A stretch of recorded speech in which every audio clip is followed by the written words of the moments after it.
I'm Tiffany Watson, Director of the Edward J. Lewis II Lawyers in the Classroom program. Thank you for joining us for the Lawyers in the Classroom program series. Today, we'll hear from Mr. Josh Boggioni, an attorney volunteer, about his volunteer experience and why he joined the Lawyers in the Classroom program. Welcome, Josh. Hi, thanks, Tiffany. Good to talk to you.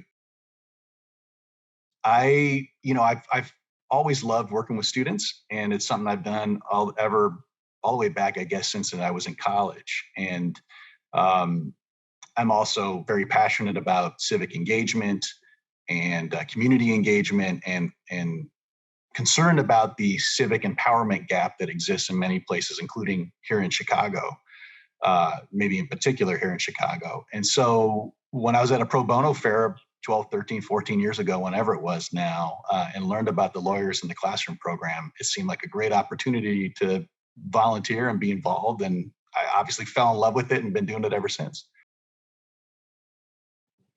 Sure. So one of the ones we did recently, I partnered with Mr. Brule, Stephen Brule at Chase Elementary in his 8th grade classes, and he's been a great teacher partner for years now. And I've been in a number of schools. All my teacher partners have been great, frankly.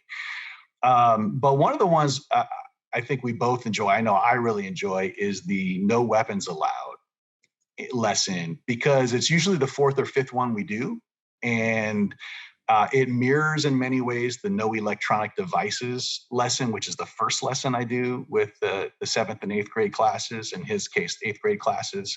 And so I think it's really a great opportunity to kind of see how the students have evolved and grown between that first lesson and this 4th or 5th one, and kind of tackle the problems and how they apply them to their everyday lives, and to see really what they've gained throughout the process in terms of their kind of debating skills and their analytical skills of weighing the pros and cons of each side's argument.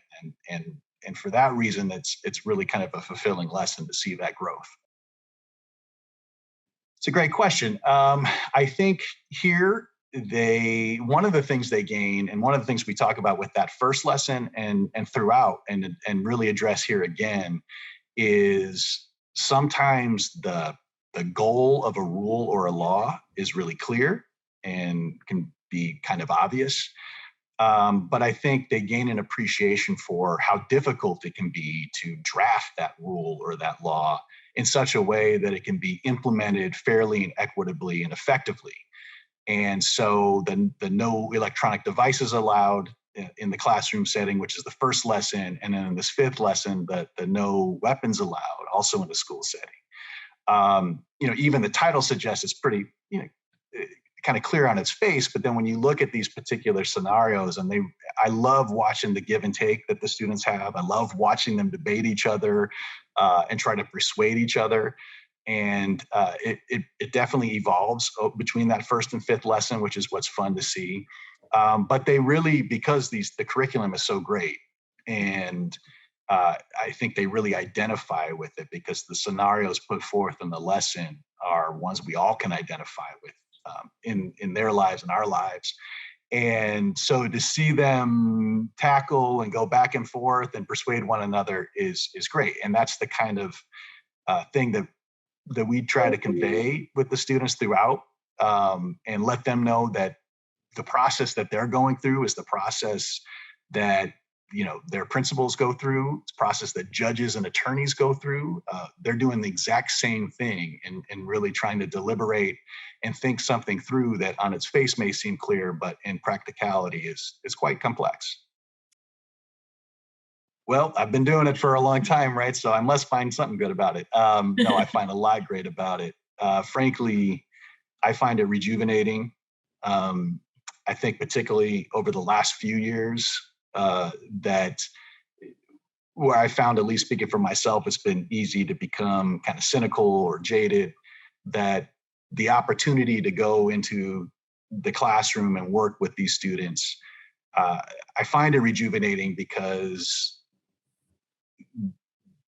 they're inspiring. They're thinking things through, they're hashing things out, and They're engaging in kind of constructive dialogue. They're asking intelligent questions. And it gives me hope that, our next generation of community leaders and engaged citizenry will be in good hands. I'd say it's the one I've often feel like I think back on, and it's one I see repeated, was in one, it was either my first or second year of doing it. I guess it was probably my first year. There were a couple students in particular that I still recall who, for the first lesson or two, seemed really just disinterested, disengaged. And by my fourth or fifth visit, they were among the students who were the most engaged, and who often would come up after class and ask me questions. And one, it was a reminder to me, the old "don't judge a book by its cover" lesson that we all know well, but it's harder to kind of realize and practice sometimes. But it also, it was that evolution I've kind of seen repeat itself pretty much every time. I usually work with two classes each year, seventh or eighth graders. And there's always, sometimes it's a single student, sometimes it's multiple students who at the beginning seem a bit disengaged or not interested, who really kind of grapple with the material and become more and more interested. And by the end, more often than not, are among those who are the most engaged. And that's, I feel like, a real testament to, again, the terrific curriculum that the LIC has that's able to connect and engage with these students, and with the terrific teacher sponsors we have. So that's a really fulfilling thing, and one of the highlights I see repeat itself. That is excellent. Well, we are just so grateful to you for your continued support and participation in Lawyers in the Classroom. Thank you so much. Thank you for being here and sharing your thoughts and your experiences about the Lawyers in the Classroom program. We're, again, so happy that you continue to be a part of the Lawyers in the Classroom program. To learn more about the Lawyers in the Classroom program, please go to www.chicagobar.org/chicagobar/LIC. Thank you.